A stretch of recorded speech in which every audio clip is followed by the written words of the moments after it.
When faith is tested, how to stay strong during times of fitnah, a powerful Islamic reminder. Sometimes life doesn't break all at once. It slowly pulls the ground from under your feet. One doubt, one hardship, one distraction, one sin at a time, until a person who once felt close to Allah suddenly feels lost inside their own heart. A'udhu billahi minash shaitani rajim. Bismillahir-Rahmanir-Rahim. My brothers and sisters, today we are not just talking about problems, we're talking about fitnah, the kind of tests that reveal who we truly are. Fitnah is not only pain, fitnah is also comfort. It is not only loss, it is also success. It is not only tears, sometimes it comes with smiles. Because in Islam, a test is anything that exposes what is inside you. Gold is not purified in cold water, it is purified in fire. And the more intense the heat, the purer the gold becomes. Allah tests hearts the same way. Some people come out shining, others come out shattered. The tests we don't realize are tests. We often think tests only mean sickness, poverty, or death. But many people fail the test of ease long before they face hardship. When life is comfortable, when money is flowing, when health is strong, when status rises, when people praise you, that is a test. Because comfort can make the heart sleepy, and a sleepy heart slowly forgets Allah. Then when hardship finally comes, the heart has no strength left. The most dangerous fitnah of our time. We live in a time where truth and falsehood are mixed together like fog.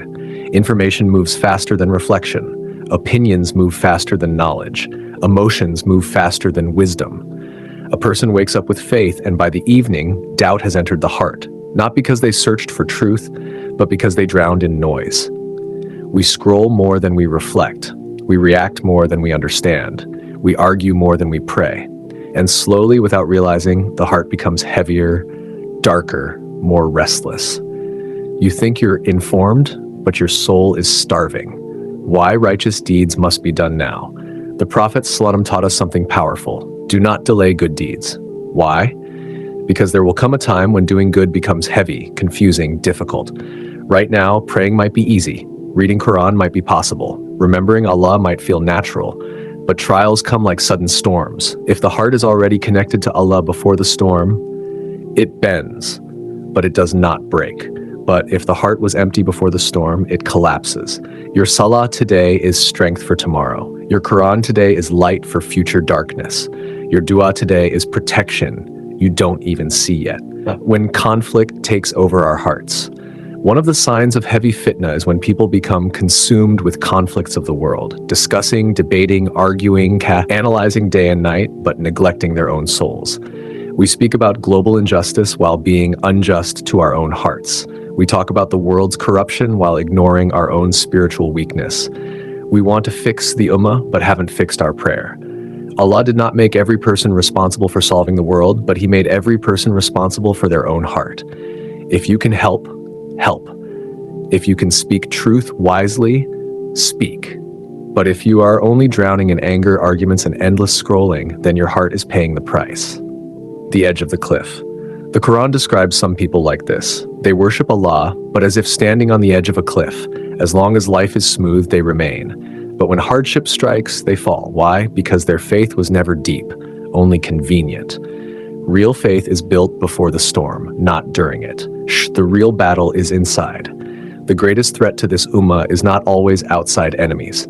It is when hearts become divided, when ego replaces sincerity, when desires replace truth, when people follow voices that please them instead of guidance that corrects them. So the believer must ask daily, who am I listening to? What is shaping my heart? What habits are slowly pulling me away from Allah? How to survive times of fitnah. 1. Return to the Qur'an daily, even if for a few minutes. It cleans the heart. 2. Guard your prayers, they anchor the soul. 3. Reduce noise, too much information weakens clarity. 4. Choose good company, hearts borrow from each other. 5. Make dua constantly. Guidance is a gift, not a guarantee. A final reflection. One day, all conflicts will end, all trends will die, all arguments will fade, but your soul will stand alone before Allah. And on that day, what will matter is not what you posted, not what you debated, not who you argued with, but how your heart lived. Did it remember Allah in ease? Did it trust Allah in hardship? Did it grow or drift? My brothers and sisters, fitnah is not here to destroy the believer. It is here to purify the believer. So when the heat rises, don't run from the fire, become gold. Like, comment, and subscribe for more peaceful Islamic reminders like this. For more uplifting Islamic motivation, faith-boosting messages, and heart-softening reminders, watch the full playlist in the description. Heart-touching Islamic reminders, motivation, faith, and hope. Alhamdulillah.